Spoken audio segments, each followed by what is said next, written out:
We'll let everyone come on in here. I just wanted to welcome everybody to day 2 of the 2021 Bâtonnage Forum, the 4th edition. I'm Rebecca Johnson of Team Bâtonnage, and just a big welcome back to all of you who attended yesterday's keynote and the 2 sessions following our theme of day 1, which was responding to reality.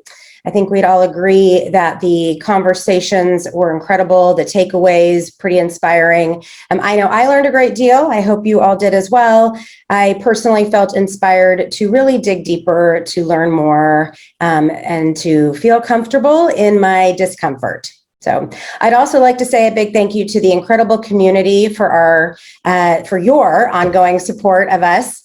We're very excited for what lies ahead with today's theme, which is down to business. We can't wait to share today's 2 inspiring sessions with you.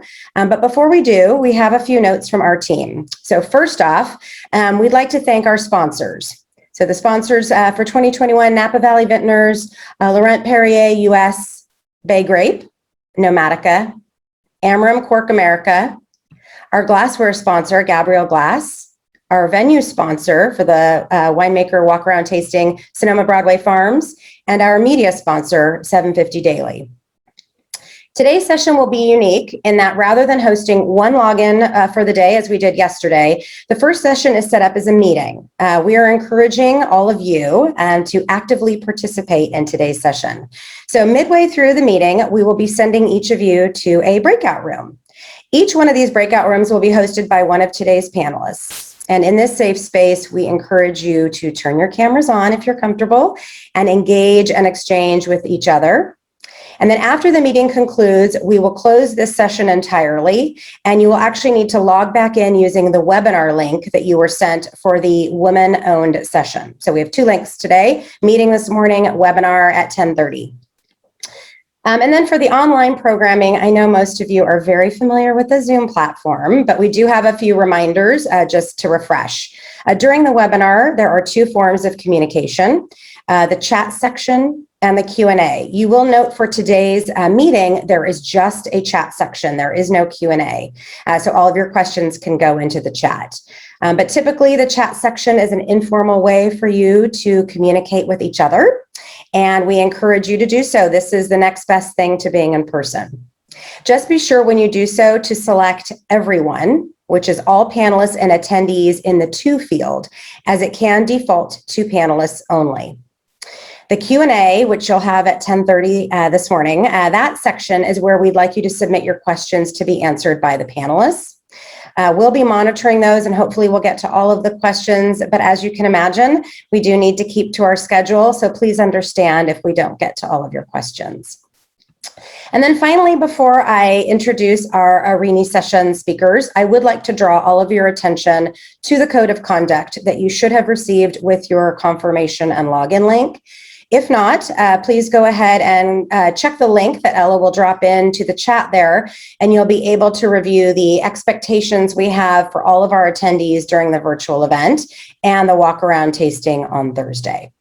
We are very appreciative and thankful to Lift Collective for putting this document together, which we have adapted to fit with our forum.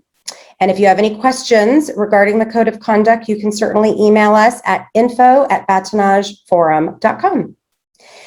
Okay, a lot of business, but now we're ready to get going. So here we go. I'd like to first start off with a big thank you and appreciation to our session partner, ARENI Global, for producing this session in conjunction with Bâtonnage. So to start our introductions, I'd like to bring on Pauline Bacard. Pauline co-founded and directs ARENI Global, a research and action institute dedicated to the future of fine wine, gathering the top international experts in a think tank format. Growing up working hands-on in her family's vineyard in Burgundy, Pauline broadened her vocational commitment to wine by joining the regional wine body and French embassies in Cuba and Norway. She then successfully created a corporate wine event and education company and was named France's largest official on-trade wine educator before moving to London to lead ARENI. Welcome, Pauline. Next, I'd like to bring on Felicity Carter. In addition to her role as executive editor of PICS, the US-based wine discovery platform, Felicity is a regular wine judge in countries from Brussels to Georgia. Felicity is a regular keynote speaker at wine events, and she is also a member of the Magnum Club, which is a networking group for senior women in the international wine trade. Her previous experience also includes serving as editor-in-chief for Meininger's Wine Business International for 13 years, and prior to that, she wrote for major Australian publications, including the Sydney Morning Herald. So welcome, Felicity. And finally, I'd like to bring on Jordan Sale. Jordan is the founder of 81 Cents, which helps women and underrepresented minorities make sure they are being paid market rates by getting them personalized market data, compensation feedback, and career advice from hiring managers and recruiters in their field. So to date, candidates using 81 Cents data and resources have seen an average salary increase of 17% and a total compensation increase of over $4 million. So 81 Cents has also been featured in Forbes, ABC News, and The Skim. So I think without further ado, I'd like to hand this off to Pauline and enjoy the session. Thank you, everyone. Well, thanks so much, Rebecca, for this great introduction, and thanks so much for all the team at Bâtonnage, who's been amazing to work with. I mean, Rebecca, you've done a great job introducing everyone, and ARENI being a research and action institute dedicated to fine wine. You're welcome to join our newsletter. We publish a lot of things. We do a lot of research focused on 6 main forces of change that do have an impact on the future of our ecosystem. And just to give you a bit of feedback and a bit of, not feedback, sorry, French speaker here, so I might be confused. I'm also super excited to be here, but little stressed. But how that conversation generated, well, it's actually linked to everything that ARENI does. Across, the 4 years of research that we've been doing, we've identified 4 hashtags, 4 key notions that we believe are really important to future-proof the future of our industry, which are diversity, sustainability, agility, and purpose. So diversity is really core to everything that we do. And as everyone, we've been following, the last year with a lot of interest regarding all those initiatives that's been flourishing in the wine world. And it's been really amazing to be part of that. But there was one question that remains through all of that, and that was an important one, which is the wine trade blindingly white because it excludes others, or is it also because it's poorly paid that it's simply not very appealing to people who are moving up the social ladder, or is it both? So that conversation that we've started with Katie, that was started also by Amelia Singer and Felicity at a different conference, actually led to 2 separate questions. What if we had more information about how the rest of us is getting paid through the industry? So that leads to, that brings up transparency. And what if we could earn more as what would be a fair wage? And what if we could ensure women and underrepresented community a fair wage? Would that also help in having a wine trade that would be more diverse and richer of talent? And this, of course, for both employees, employers, but also freelancer, because as we know, there's loads of freelancers in the wine trade and in the wine industry. So that's, of course, a very complex question that goes, beyond the 90 minutes that we have to spend together. I would also like to thank at that stage, both the panelists, but also Dr. Akila Kadei, Tomiwa Owolade, and Andrew Jefford, who's also been very helpful into prepping this conversation. We've done a couple of podcasts with them that you can go and listen to on ARENI Global that will also relate to that question. As I was saying, it's a complex one, and to the action that we can start to implement. And And we will be writing about the session today. We'll try to gather all the thoughts and all the ideas. So please use the chat to react. Please use the chat to share your experience. We will have the roundtables for this as well, but I mean, we will read the chat to integrate your insights as well. So, and if you want to remain anonymous, you're more than welcome to directly write to me or to anyone on the panel to share your experience. So let's go first to a 30-minute panel to talk about pay gaps, negotiation skills, fair price, and globalization of the workplace.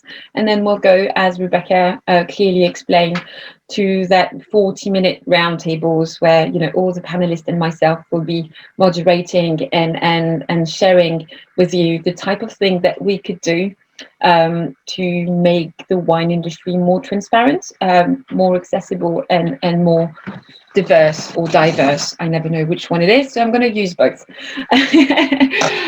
Jordan, Felicity, thanks so much for being with us today.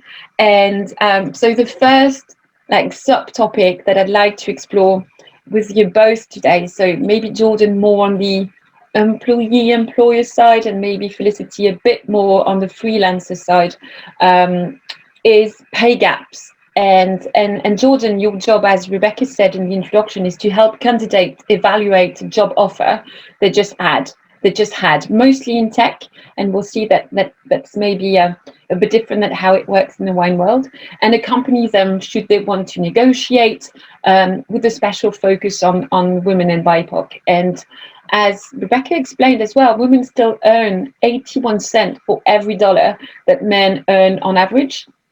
And the statistics look even more dismissal when you consider race and underrepresented gender identities. So my first question for you, Jordan, is why? Why do we still have those big gender gaps that remains in the workplace? Thanks so much, Pauline, and for everyone for joining. It was definitely exciting to see everyone kind of like rush in from the waiting room. So happy to be here. And obviously this is one of my favorite topics to talk about, but also one that is complex and frustrating and emotional. But hopefully we can kind of all work through it together. To the question of why pay gaps exist, I wish I had like a clear, concise answer I could give. You know, sadly, there's not just one reason. There are several, and I'll kind of talk through a few. Negotiation certainly does play a role. For example, when you're thinking about gender, men tend to negotiate 3 times more frequently than women. And there's lots of reasons behind this. One example is that sort of women aren't necessarily taught that they can negotiate, or taught that it is potentially, you know, not proper or not professional to talk about money. One of my, I think the most illustrative examples of this is when asked to kind of compare negotiation to another activity in life, a majority of men, and they were given like a few options, majority of men compared negotiating to like playing a game, playing a baseball game, I think it was, and a majority of women compared it to going to the dentist. So like very different sort of outlooks on kind of what that experience is of negotiating. Of course, how people are perceived in the negotiation process varies as well. You know, women and people of color are not expected to negotiate as aggressively as men, as white men. And so what you sort of receive on the other side of the table can be different. You know, apart from negotiation, there's also differences in how individuals are received throughout the entire interview process, which could impact, you know, what sort of level you get brought in at and your subsequent, you know, promotion and raise opportunities. And then, of course, there's sort of the idea that while workforces tend to look kind of more diverse and more inclusive kind of earlier in careers, as you see individuals become more senior, you see the ranks become less and less diverse as, you know, women tend to drop out of the workforce, or, you know, certain individuals aren't given the same like promotion and raise opportunities that others are. So those are all of some of the many factors that kind of lead to like why there are gaps. And when we talk about the number like 81 cents, they're basically averaging all men who are working against the average for all women who are working. So that kind of, you see that those differences in levels and seniority kind of play a role there too. And then of course, as you mentioned, Pauline, like the stats look even more dismal when you bring kind of race into the equation. Like Black women, for example, earn 63 cents on the dollar. Latinx women earn under 60 cents. I believe it's 52 cents on the dollar. So there's certainly no shortage of like work to be done and no shortage of conversations to be had around this topic. And there's also, as we mentioned when we were prepping, is that vicious circle that when you have someone who looks like you, who's been to the same school, who's already in place in the company, then you can, liaise with them and ask them how much you've got someone in the inside, something like this, that you can share experience with, and you can exchange on how much they earn and how much you should also ask for, which is something that you might not have when you're a woman or an underrepresented community. So the candidate that you help, what do they need or what do they lack the most? Is it confidence? Is it skills? Is it information? What's the first thing you work on with them? All of the above. I find that their like confidence and information really go hand in hand. So if you're trying to negotiate and you don't have a sense of market rates, you don't have a sense of data, then that's really going to impact your confidence. And so that's really kind of where we focus in on 81 Cents, is trying to get candidates the information they need and from people who are extremely credible in their industry. And we see that that kind of in turn leads to an increase of confidence. But I would say for the candidates we support, the absolute hardest part is like the ask and giving themselves permission to ask, feeling that it's okay to ask. It's actually not that hard to do. There's sort of like a formulaic way that you can approach negotiations. The odds are very high that if you just ask the question, even if you don't do a great job of asking it, even if you don't have data, that you're likely going to see some increase. But so many people just get totally terrified during that process. And, it's really messed up. It's like not something that we're taught how to do in school, but it is like this very fundamental piece of professional life that is key to you kind of increasing your earning power. And also we see that there's lots of research that shows that when you negotiate just your very first job out of school, for example, that could actually on its own lead to $1 million difference in lifetime earnings, because you not only are like making more money, so you have more money to invest, but then your promotion is typically a percentage of what you're earning. So your next pay increase is higher, compounding interest, all of that, like that alone is enough to kind of separate candidates by over $1 million. That's huge. And I like the, getting the permission to ask and also accepting to be rejected, but we'll talk about this maybe a bit later when we'll go a bit deeper on negotiation. Felicity, building on this and building on what Jordan said for employees and why there are gaps. You once told me, and it sticked with me for so many months, I keep thinking about it, that one of the biggest mistakes we like freelancers in wine do is that they consider themselves as wine people first and not seeing themselves as journalist or communicator or educator first. Could you elaborate a bit on this, please? I think you're on mute. Sorry.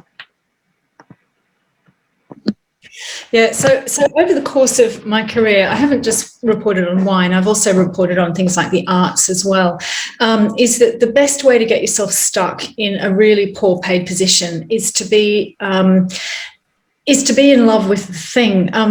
What I'm trying to say is a lot of people are so grateful to be in wine that they don't stop and think of themselves as business people or as freelancers.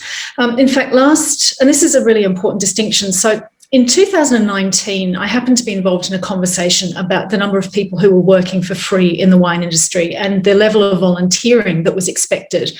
And I was, at the time, I was editor of a business magazine. So I thought, this is a really great topic for a business article. Let's look at just what the expectations are around working for free in the wine industry. So I put a call out for people to tell me their stories, and I was absolutely inundated. I got more than 125 people within 24 hours contacting me, both mainly from the UK and the US and a little bit from other countries as well. And the thing that I didn't go ahead with the article because the thing that I discovered wasn't that the wine trade was demanding that people work for free or that people volunteer. It was that the level of small business skill in the wine industry was extremely low. that people were accepting jobs, or they were accepting things without thinking along the lines of things like, can I afford to do this? What's this going to cost me if I do it? What will it contribute to my career? And that way too many people were thinking, I'm so honoured to have this opportunity, or, I should do it because, it's part of my social life. And that's another thing, not being able to distinguish the difference between your social life and your work life. And of course, the wine trade is very convivial. You go out, you drink together, you spend a lot of time together. And so there's this collapse of the understanding that you're actually here to be employed or as a business. And that distinction between being social and being businesslike is really costing people. It's literally costing people money. So what I found is that because people felt very friendly towards people and they'd been out drinking with them and stuff, they weren't able to negotiate what they needed. And so people would accept jobs without, they'd accept things like they'd agree to do tastings, but they wouldn't factor in how long it took them to drive to the place. They wouldn't factor in whether they needed to stay overnight. They wouldn't factor in the preparation time. They'd simply ask for, 2 hours worth of pay. And then they were sort of shocked and surprised at the end to discover that actually they weren't making any money at all. So I think one of the first things is the small business skills. If you are going to go out as a freelancer, you have to think of yourself primarily as a business person and learn what is social life and what's not. But the other thing that I saw over and over again was women particularly agreeing to do something because they felt they were team players if they did it, where a lot of men would I spoke to a lot of men as well, a lot of men would just walk away. They'd go, no, I can't afford to work for that. No, I'm not going to accept that money. No, that rate's not good. And they would walk away. Whereas women would try and make it work. They would feel like, well, I understand their point of view. I understand that they don't have a lot of money. I understand that they are this. Whereas men don't think like that at all. They go, you know what, if you can't afford it, you can't afford it. You can't afford to hire me, and they walk away. And that walking away is really important in being able to command a market price. Yeah, and that's the thing about knowing what you want out of the process. Yeah. And we had those conversations as well. Like it ties into wine education that focused a lot on wine, and everything is about wine, and not a lot is about skills and developing skills about being a business people and thinking about putting a quote together, defending a quote, or negotiate either with a client or with the company. And that's something we should think being involved in the MW process. And we don't really learn about how to be better business people, but we learn a lot about wine. And one of the other things I should say that I've seen a lot over my career is that women particularly are very diligent, and I think it's because at school, if you look at schools, boys often don't perform very well at school because they're restless and they don't want to do stuff and whatever. And teachers love girls. I can tell I'm getting stripy with the sun. But, this is the worst time of day, but teachers really love girls because girls sit still and they do their homework. And so all the way through school, girls are rewarded for being diligent. They may even literally get prizes at the end of school. And then they go to university and they get great marks and they might get prizes again. And so what happens is they go into the workforce and they have this pattern of being quiet, working really hard and waiting for the prize. And when you're in the workspace, the prize never comes. The work for being diligent and competent and not speaking up is they give you more work to do. Whereas guys have learned that they don't have to do the things that they don't want to do, that they can still kind of skate through on those things and concentrate on the things they're really good at. And so what I've seen is over and over and over, women get overwhelmed with work because they're being kind of punished for their competency. And then they get to middle management, and I've seen so many women who refuse to take promotions because they think, well, every time I go up the ladder, all that happens is I get way more work and I don't get to see my kids. So if I take this promotion, then life's going to be miserable, without realizing it's when you get to the top that life becomes great, because now you're in control of your own diary, you're in control of your own budget, you can delegate the things that you don't like to other people. So this consequence of being diligent and taking on lots of work really kills women when there comes a point where they're just burnt out and they're sick of it and they don't get to the thing that they've worked towards. Well, that certainly rings a lot of bell with me also on a personal level. Jordan, one of the questions that we had prepping for this session, because we're talking about negotiation, but we're also talking about negotiation in 2021 when it's been such a hard year for so many people. And can you negotiate in 2021? I mean, we talk about negotiating in general, but this year in particular, can you and should you with the same kind of strength and expectation? Yes, definitely. And just to sort of echo what Felicity was saying, I think a lot of times women view negotiations very emotionally, very personally. You know, like I know the people that I'm working for, I'm part of their family. I don't want to put pressure on them by asking for more money. I don't want to, you know, we're all a team here, and men, you know, generalization, but probably a true one, tend to view it much more rationally of just like, this is business, this is my livelihood. And so therefore I'm going to ask for more money. And so what I worry about with a year like the one that we've been having is that women are the ones who are like, you know what, it's been tough for everyone. I'm not going to ask. We're all struggling here. Like, I don't want to impose on anyone. I don't want to put a burden on kind of these business owners and things like that. And while women may be doing that, like men often certainly aren't. And so I guess to answer the question directly, like, yes, you can still negotiate. The labor markets are super weird right now, but there's a ton of demand.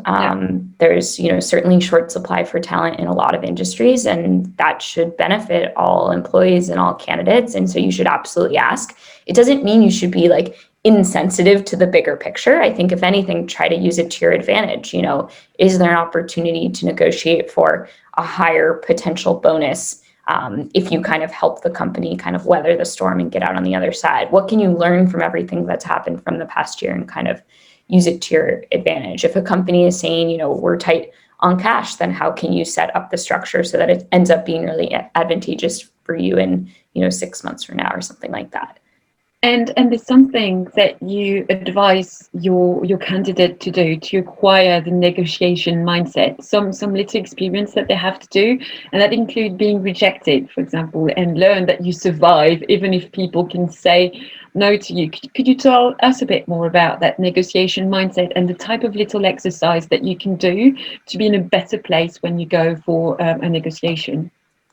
Definitely. So there's sort of a famous TED Talk about kind of getting used to rejection. And what this person does in the TED Talk is they decide to go out and they get rejected. I think it's every day for a year.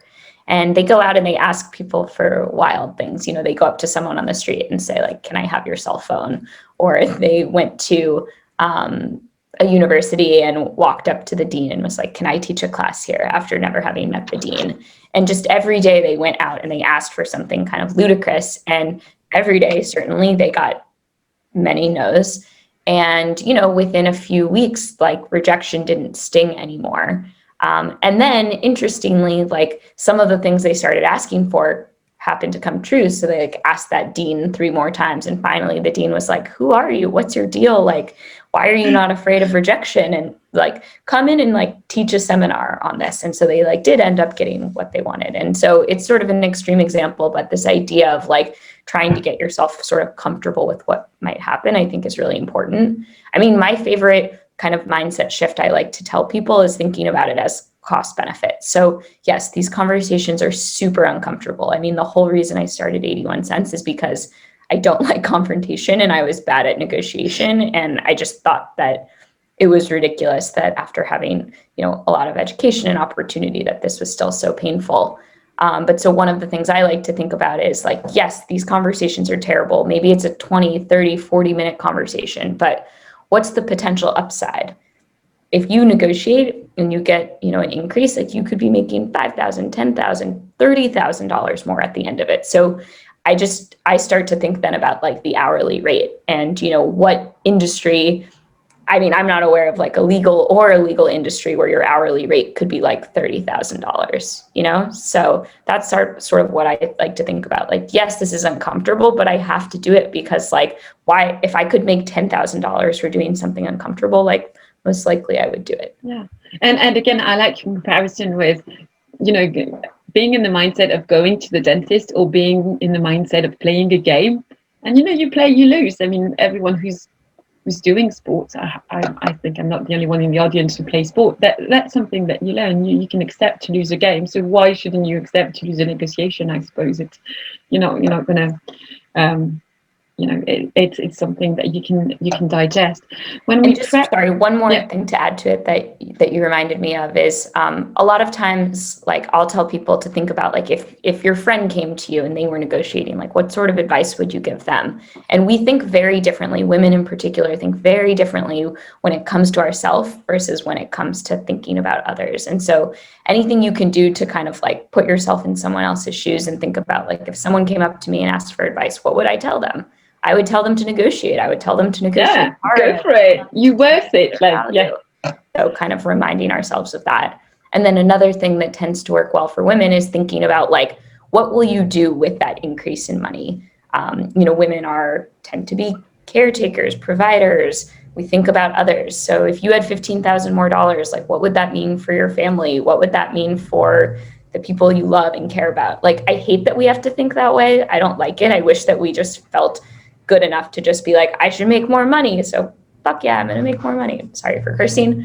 But oftentimes, like, it takes us thinking about how we're going to help others, how we're going to help the world. And then that starts to feel more motivating.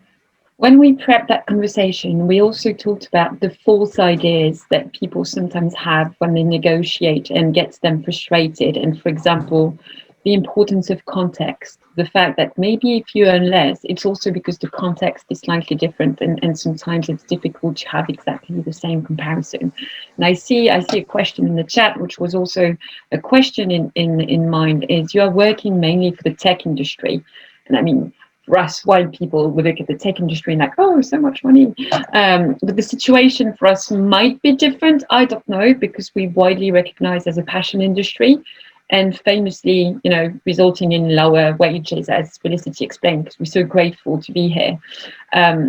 Do we have, in a passion industry that also sometimes mean to deal with small players that have lower margins, lower budget, do we have to consider negotiation differently because of the industry we're in?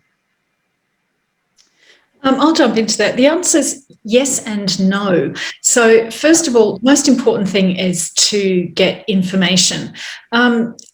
Things cost what they cost, and if you're capable of doing a job and earning more money on the open market, then you're donating money to the company if you allow them to underpay you. That's really, really important to know, that you may be subsidizing the company. If you're worth something if you could take your skills to the open market in another industry, earn $40,000 or $50,000 more than you're earning in a small winery, then you should realize that you're donating $40,000 to that winery. And as soon as you realize that, you think, well, that changes the equation. Do you want to donate that much money? Do you want to spend every year donating that money to a small business, however much you like them? So first of all, number one is this ability to walk away, is to actually say, you know what, if you love wine, you might be better off going and earning more money and using the extra money to buy more wine than subsidizing the industry. But secondly, quite often, all you need to do is just to show your value. I can't tell you how many times that people have got really angry and upset because they're underpaid, and the employer had no idea about it. They literally had no idea, because the person never said anything. And when somebody went in and they said, look, I've done this for you, if you can show that you're making money for them is another thing. If you said, I've increased revenue by this, quite often people will come to the party and give you extra money. And if they can't give you extra money, then think about asking for something else instead. Like, if you're in the wine industry, because you love wine, can you take part of your salary in something else, in cases of wine or in time off or whatever? But the most important thing is to benchmark where you are in the open market, and to realize that if you can earn a lot more money than somewhere else, then that is money that you are donating to the company you work for. And then you have to think about whether you really want to do that or not. And again, benchmark with someone else which is not in the wine industry, so you've got an idea. And yeah, I like your point on being ready to demonstrate your worth. We also had, thank you for so many of you who sent us their stories ahead of this, and we had a testimony of someone that was on the employer seat, and was actually, well, there's so many times people are coming to me to ask for a raise, but they're not prepared. Like they can't demonstrate how much they're allowing the company to make more.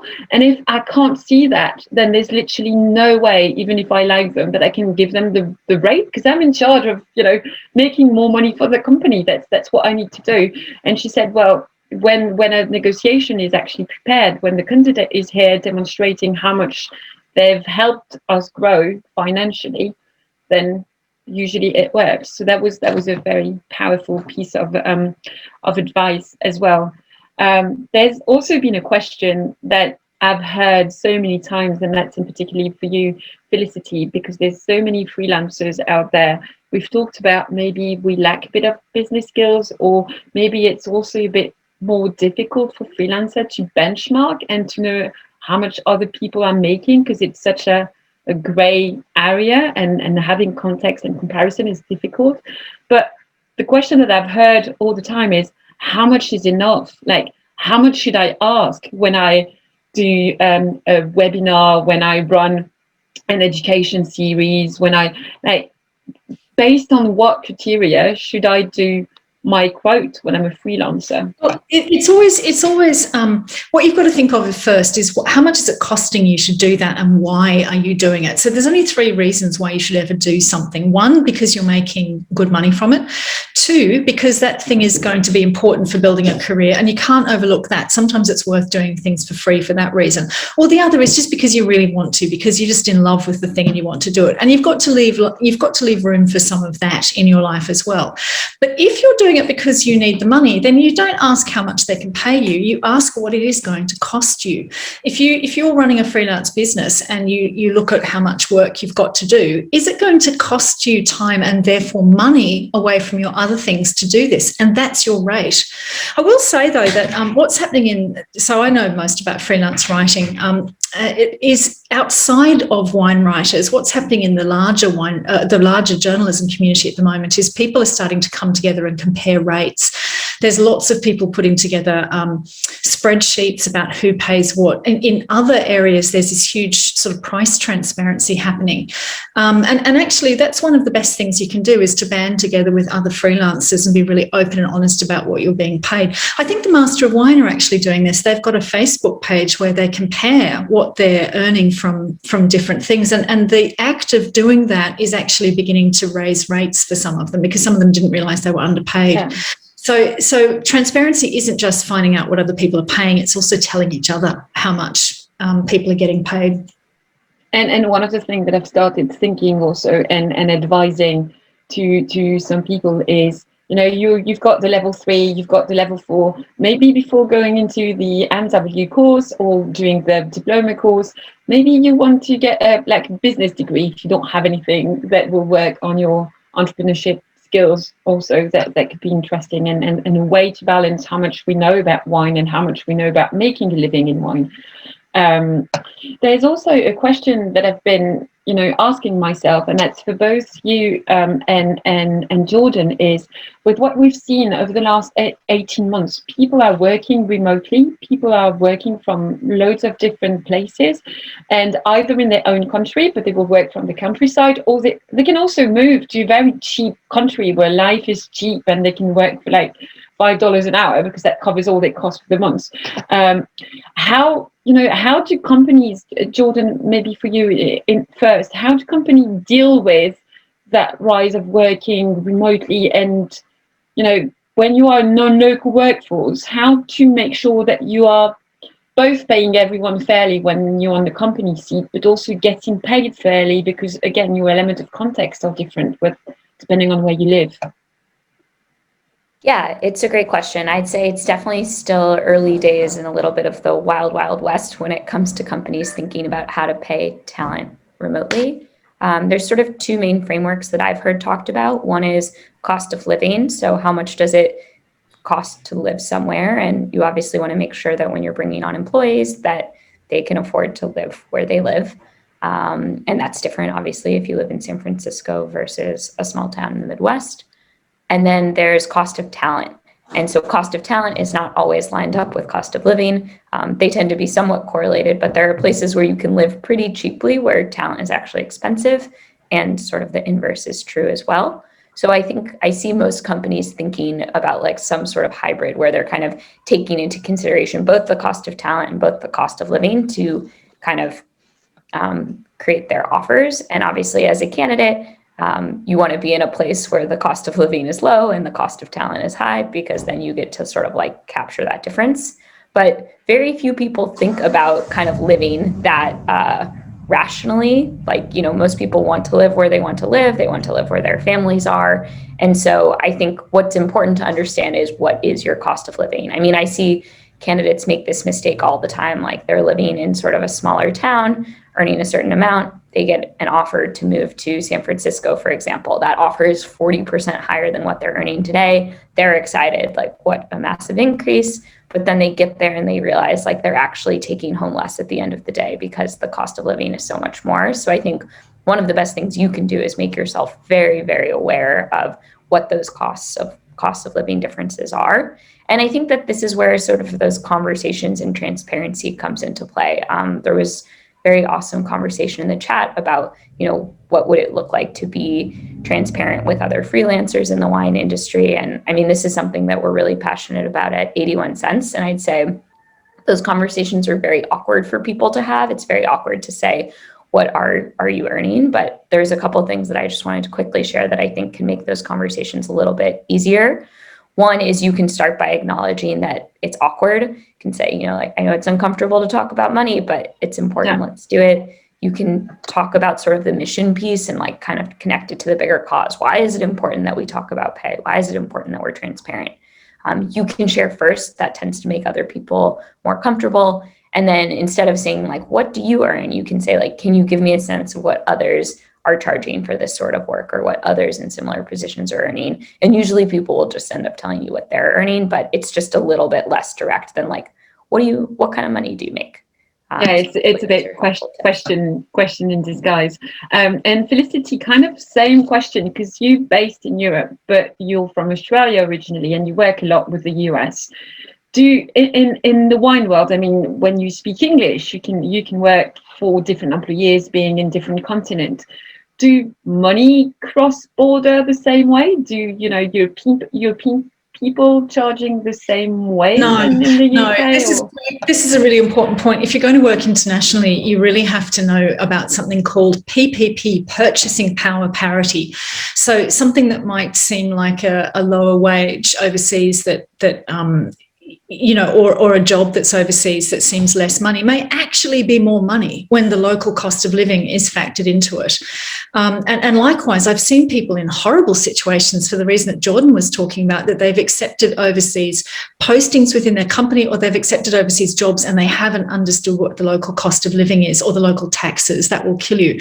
When you're talking about freelance work, you do have to be aware of PPP functions as well when you're doing contract rates for other people, that there are some countries that will just pay you less money, but it might be worth doing for the prestige or for the contacts.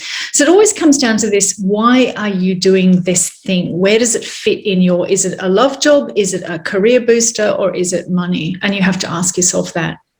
And if it's a career booster, then you might want to be ready to build on this. And so be ready, you know, when you do a wine tasting for free, but then being ready with your business card, being ready to contact people after that, being ready to have an offer to follow up on, all of that. Because also I've seen so many times people coming up doing the thing for free and, you know, never contacting, never working on those contacts, and then you kind of lose time and resource as well doing this. Yeah, well, twice in my life I've actually, for salaried jobs, twice in my life I've actually accepted less money to go to a job because I knew that job was going to be a really good career move. And I've never regretted that, but I was very clear about why I was doing it. The other thing that I really notice is, and I notice this a lot as an editor, is how many people are really cavalier about money, even people who really need money. A lot of writers are really, they think that if they don't get paid, and like if the money doesn't turn up, they don't come and check out where the money has gone, because they think, well, you know, this person will get upset and then they won't give me any more work. Whereas in actual fact, quite often if the money didn't turn up, it's because, you know, something went wrong somewhere, and it's it's important to check. But people feel like the number of people who don't chase up payments really astounds me.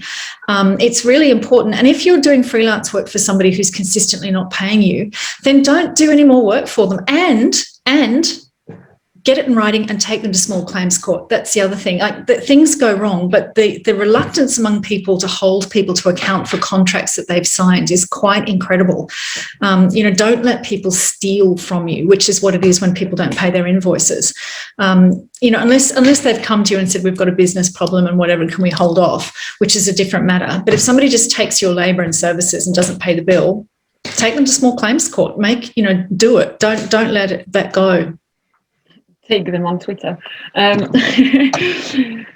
One of the big questions, and that would be my last one for that part, because we have to move to the roundtable part, because we all want to hear from you in the audience also and share. But one of the questions that we start with, working with Katie and Rebecca and Ella on that panel, was, is transparency a good thing? Should we advocate for more transparency? And what would be the risk of having, are there any downsides to having a more transparent wine industry? And so if I rephrase this, what do you think more financial transparency could bring to the wine world, to both you, Jordan, and Felicity, if you want to finish on that one? Sure, I can jump in here. I'm a huge proponent of transparency. I think transparency almost always benefits candidates, and a lot of employers are very opposed to it. The most significant argument I've heard is that, oh, well, if people find out what other people are making and they don't have that context for why, they don't understand differences in experience, differences in location, that they'll jump to the wrong conclusions. I think candidates are smart enough to figure that out. I think people don't want to necessarily get mad at their employers. No one wants to feel like they're being underpaid. If you find out that someone's earning more than you, the questions that come up are why, how did this happen? And you start digging, and maybe you get answers that you're satisfied with and it feels okay. And maybe you don't, and then you ask for more money. But I think information, asymmetry, not having enough information available to candidates really just benefits employers. And, at the end of the day, it's a business transaction, and candidates are, they provide the supply, and businesses are, in the business of trying to see how low they can pay people, as, ethical or as moral an employer may be. If they can get away with paying you less, most often they're going to try to.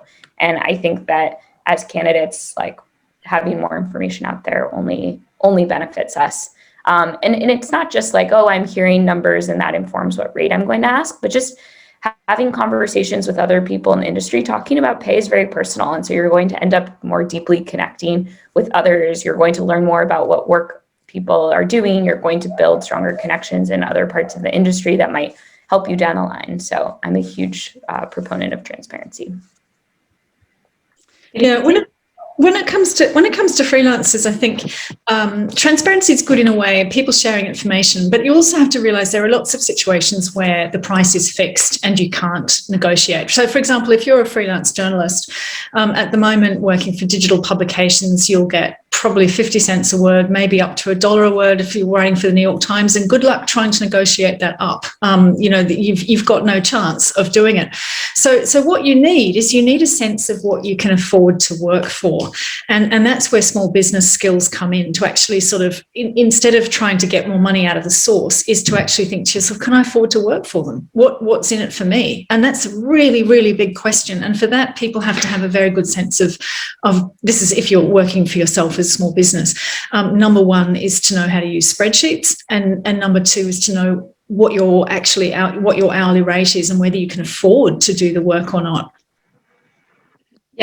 Well, thank you so much for this, and sorry that I couldn't keep up with everything that was on the chat. Thank you so much, Jordan and Felicity. I'm going to call back Rebecca now, because she's going to split us in 3 different breakout rooms. I think we'll have a shorter amount of time than before, maybe 30 minutes, and then we'll all come back up in the same room, and we can have the last word of conclusions.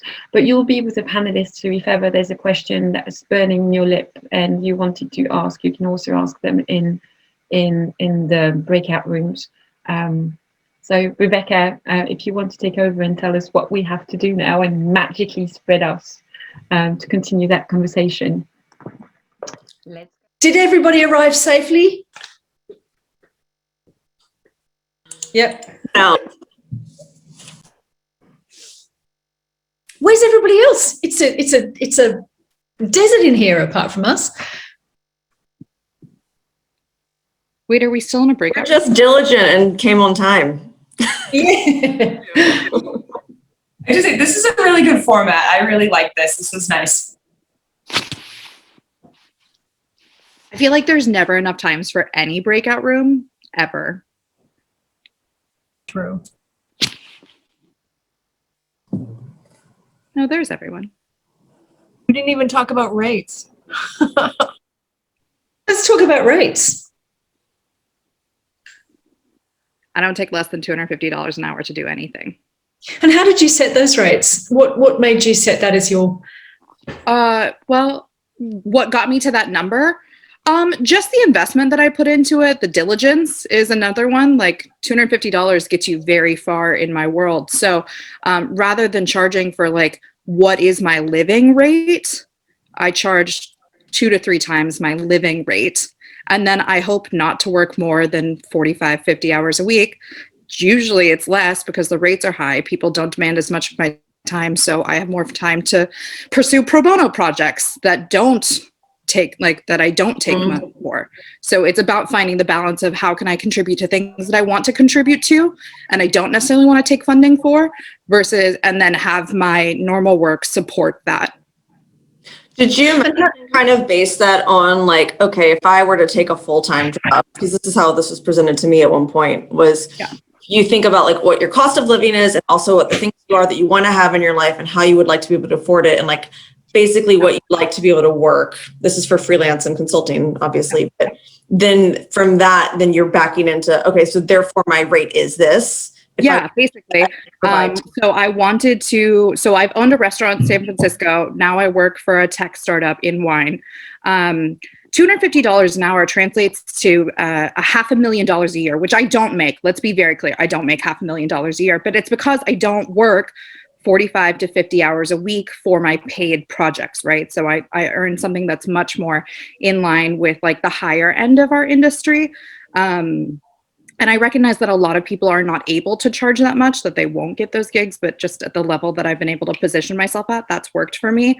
But yeah, it was something like, how can I save money? Because I wasn't. When I had the restaurant, every cent went back into that building, right? I sold that and I said, well, I can't continue to live that way. I can't work 80 hours a week and not be able to save money. And, so all of those things factor into, yeah, I'd like to be able to save money for my future. I'd like to put money into my son's college account, like all of these things that are investing back into me as a person.